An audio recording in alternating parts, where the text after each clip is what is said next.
हाँ जी भाइयों, तो स्वागत है आप सभी का मेरी एक और नई बेहतरीन सी वीडियो में। तो भाइयों, आप सब के लिए मैं एक और नई ज़बरदस्त और एक शानदार वीडियो ले के आ चुका हूँ।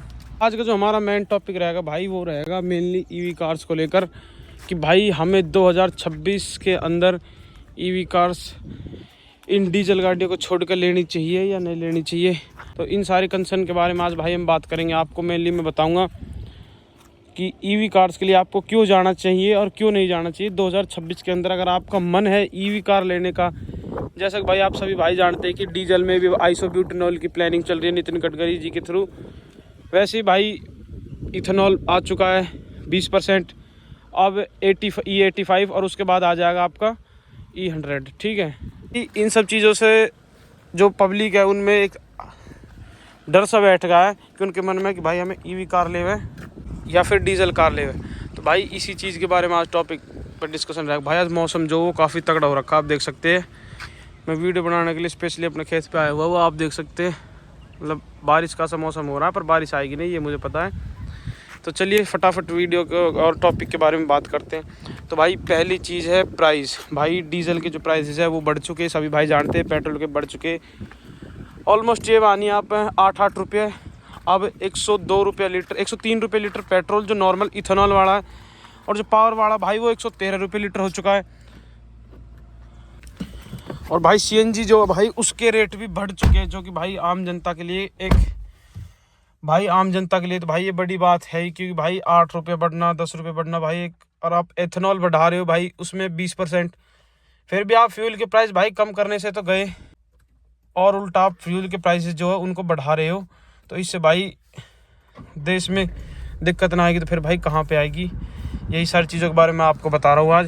तो भाई मेनली हम बात करते हैं, जैसे कि आप ईवी गाड़ी ले लेते हो तो आपकी जो रनिंग कॉस्ट है वो कितनी रहेगी। भाई पहली चीज़ मैं सब भाई को बता देता हूँ, ईवी गाड़ी आपको कब लेनी चाहिए। भाई ईवी गाड़ी अगर आपकी रनिंग ज़्यादा है तो आप ईवी गाड़ी ले। भाई ये सारी चीज़ सब भाई जानते हैं कि रनिंग ज़्यादा जब ईवी गाड़ी लेंगे हम। दूसरी चीज़ भाई, आपका जो है खुद का मकान होना चाहिए, खुद का घर का चार्जर होना चाहिए, आपका जो सोसाइटी आपका उसमें पर्सनल जो मीटर है वो होना चाहिए। क्योंकि भाई कई सारी शहरों में ऐसा होता है कि मीटर मानिए आप या फिर आप अपनी इलेक्ट्रिसिटी की जो अवेलेबिलिटी है उसको कई सोसाइटीज़ पास नहीं करती है। अगर आप अपनी गाड़ी, आप मान के चलिए अगर आपकी गाड़ी है मान लीजिए 40 किलोवाट की, आप जो सबसे ज़्यादा फेमस गाड़ी है आप उसको लेके चलिए। मैं आपको बताता हूँ सबसे फेमस जो गाड़ी है इलेक्ट्रिक में भाई बिक रही है वो आज के टाइम पे टाटा की है। टाटा ही जो सबसे ज़्यादा सेल्स कर रहा है इलेक्ट्रिक गाड़ियों में, और महिंद्रा भी आपका काफ़ी अच्छा परफॉर्म कर रहा है। और टोयोटा मारुति हाइब्रिड्स पे ही अभी मारुति की एक ही गाड़ी आई है, और भी काफ़ी सारे ब्रांड है जो हाइब्रिड और ईवीज़ की तरफ शिफ्ट कर रहे हैं। तो भाई अगर आपकी गाड़ी मान ली 45 किलोवाट है, जैसे कि आप नेक्सॉन को लेकर चलिए वो 45 किलोवाट है, तो 45 यूनिट के आसपास ही, मतलब 40 यूनिट मान के चलिए। अगर आप बाहर चार्ज करते हैं उसको, बाहर भाई यूनिट का प्राइस होता है 20 से 22 रुपये पर यूनिट, उससे ज़्यादा भी हो सकता है, उससे 1 आध रुपये कम भी हो सकता है, यही होगा भाई। तो मतलब आपके वहाँ पे 700 800 900 रुपये लगेंगे एक चार्ज के, और घर पे चार्ज करोगे तो भाई आपके 6-7 यूनिट में चार्ज हो जाएगी। तो वहाँ पे आप देख सकते मतलब 3 गुना का फ़र्क आ रहा है। अगर आप जहाँ 700 800 900 रुपये लग रहे हैं तो आपकी 250 300 200 रुपये में घर चार्ज हो जाएगी आपकी जो ईवी गाड़ी है। फिर वो आपकी चलेगी 300 350 के आसपास, मतलब आपका 1 रुपये पर किलोमीटर पड़ जाएगा। अगर आप घर के चार्जर से जो चार्ज करते हो, अगर आप बाहर से चार्ज करोगे तो भाई वो आपको सीएनजी के भाव में ही पड़ेगी। या फिर आप इससे अच्छा तो हाइब्रिड कार ले लीजिए, वो बढ़िया रहेगी अगर आपको बाहर ही चार्ज करनी है, क्योंकि आप रूट प्लान करके ही चलेंगे। क्योंकि भाई ईवी कार्स का यही है कि आपको प्लान करना पड़ेगा रूट कि आपके रूट पे चार्जर है या नहीं है। नहीं होंगे तो भाई आपको काफ़ी ज़्यादा परेशानी हो सकती है। और पेट्रोल कार्स जो हाइब्रिड कार्स होती है भाई उनका यही है कि आपका कभी अनप्लान रूट बन जाता है कि आपका कहीं आपको इमरजेंसी है, किसी काम से जाना है तो अचानक से तो आप जा सकते हैं उसमें ईजिली, वो मेन कंसर्न रहता है भाई। दूसरी चीज़ भाई, कोई भाई ये सोच के ना चले कि आपकी गाड़ी की अगर कंपनी 489 जैसे कि नेक्सॉन की मैं आपको बता रहा हूँ कंपनी क्लेम करती है रेंज, तो भाई वो आपकी 489 ही चलेगी। भाई वो नहीं चलेगी इतनी, मैं पहले बताता हूँ भाई। पहले तो जो क्लेम रेंज होती है उससे आपकी गाड़ी ये मानी चलिए 75% चलेगी। अगर आप उसमें से 100 में से अपने वो माइनस कर दीजिए, मतलब 300 सवा 300 के आसपास आपकी गाड़ी वो ईजिली चल जाएगी। पर आप उसको यूज़ कितना करेंगे भाई, आप उसको यूज़ करेंगे मात्र 70%। क्योंकि भाई अगर आप फास्ट चार्जर पे चार्ज करते हैं तो 90% के बाद जो आपकी गाड़ी वो चार्ज होने में ज़्यादा टाइम लगा देती है, तो जिससे आप उसको निकाल लेते हो। और फिर जब आपको पता है गाड़ी 300 सवा 300 चल रही है, तो आप उसको भाई बिल्कुल ज़ीरो करोगे जब चल रही है वो 350 350।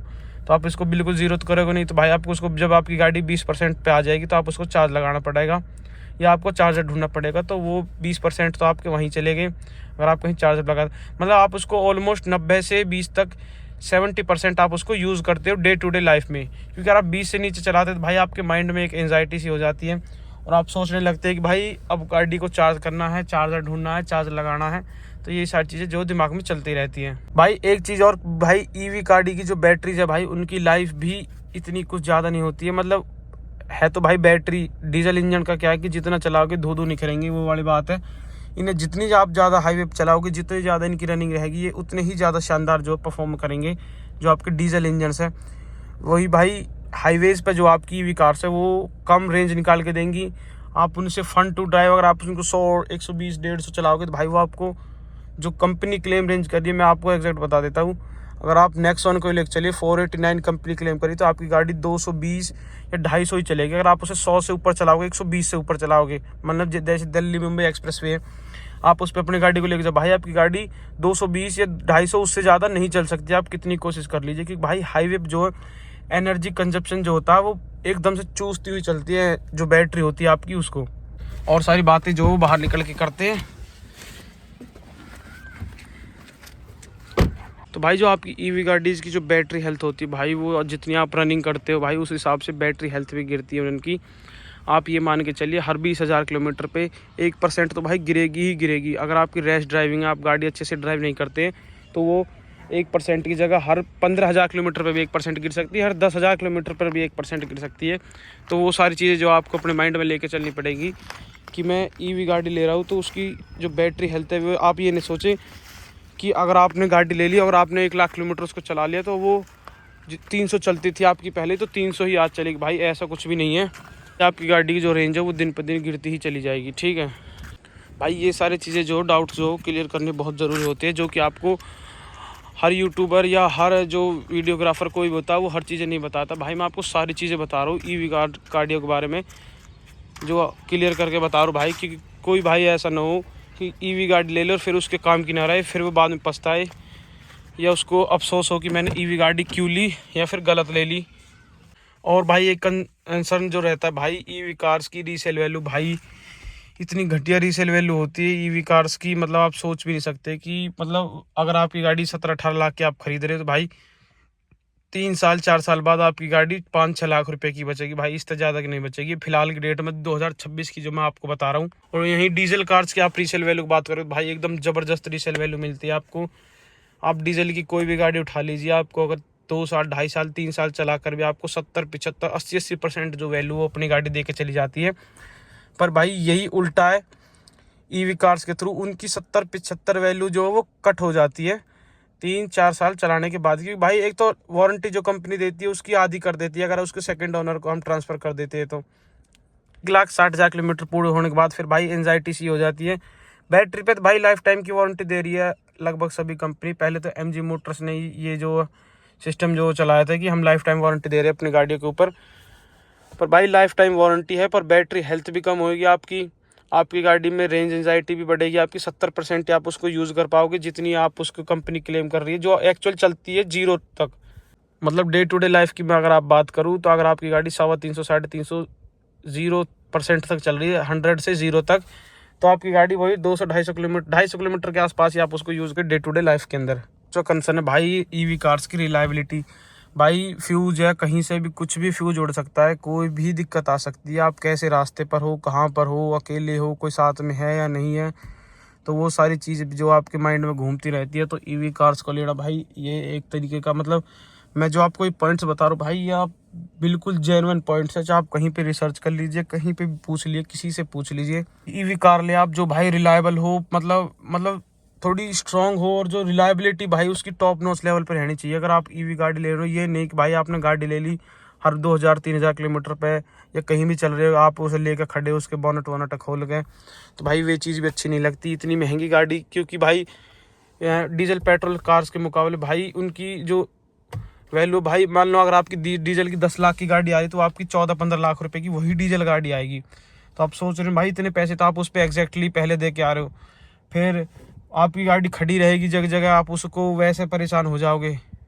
तो भाई ये 5 कंसर्न जो मैंने आपको बताया कि ईवी कार्स में क्या क्या दिक्कत आ सकती है, अगर आप इन सब चीज़ों को फेस कर सकते हैं या इन सब चीज़ों से जो है खुद के लिए प्रिपेयर्ड है, तो भाई आप ईवी गाड़ी जरूर ले सकते हैं। भाई ईवी गाड़ी लेने की इनको चाहिए जिनको भाई खुद का घर का चार्जर है, वो भाई ईवी गाड़ी ले, कोई दिक्कत नहीं है।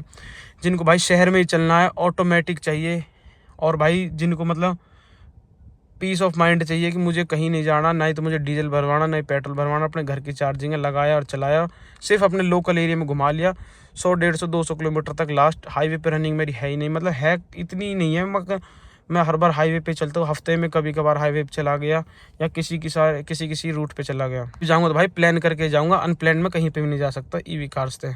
भाई इनको भाई ये पेट्रोल डीजल तो भाई जो भाई घबराए हुए कि पेट्रोल डीजल जो ख़राब हो चुका है, डीजल तो खैर अभी सही है। अगर जिन भाई इनकी हाईवे पे ज़्यादा रनिंग है भाई, वे आज भी डीजल या हाइब्रिड कार लो। मेरा कहने का तो मतलब यही है, मैंने आपको पिछली वीडियो में बताया था कि अगर आपकी हाईवे पर रनिंग ज़्यादा है ना, तो आप अब भी डीजल गाड़ी लो, अभी तो कोई दिक्कत नहीं है एज सच। तो भाई यही सारे पॉइंट्स थे जो मैंने आपको बताया कि आपको ईवी गाड़ी क्यों नहीं लेनी चाहिए और किस लिए लेनी चाहिए। भाई गाड़ी आप ऐसी कंपनी के लिए हो जो भाई रिलायबल हो, परफॉर्मेंस जिसकी शानदार हो, जिसकी सर्विस पे आप ट्रस्ट कर सको। ये नहीं भाई, आफ्टर सेल सपोर्ट भी बहुत ज़्यादा एक इम्पोर्टेंट चीज़ होती है। अगर आप गाड़ी ले लेते हो, अगर आपको आफ्टर सेल सपोर्ट अच्छा नहीं मिलता है, तो भाई उस गाड़ी का कोई फ़ायदा नहीं लेने का। भाई रीसेल वैल्यू आप भूल जाना अपने माइंड से कि आप अपनी गाड़ी है 2 3 4 साल चलाने के बाद बहुत बढ़िया रेट में निकाल दोगे।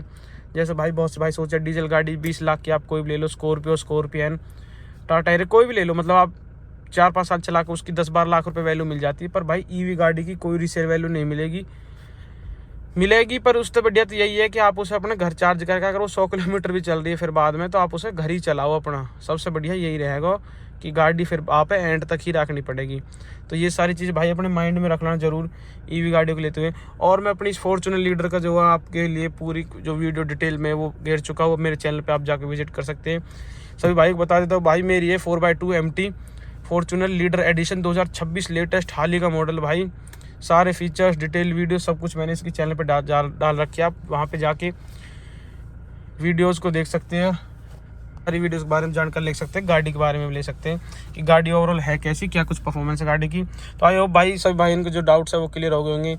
तो फिर मिलते हैं आपको किसी एक और नेक्स्ट बेहतरीन सी वीडियो में। तब तक के लिए धन्यवाद। बी सेफ, बी केयरफुल, और गाड़ी ले सोच समझ कर ले भाई। गाड़ी एक बार ही ली जाएगी, एक बार ही नहीं ली जाएगी। मतलब मैं तो ये कहूँ भाई, हर भाई 2-2 3-3 गाड़ी लेने की क्षमता रखे भाई। ऐसी बढ़िया देसी सी वीडियो देखने के लिए भाई अपने भाई चैनल के सब्सक्राइब जरूर कर ले सभी भाई। तो मिलेंगे आपको किसी बेहतरीन सी वीडियो में, तब तक के लिए धन्यवाद।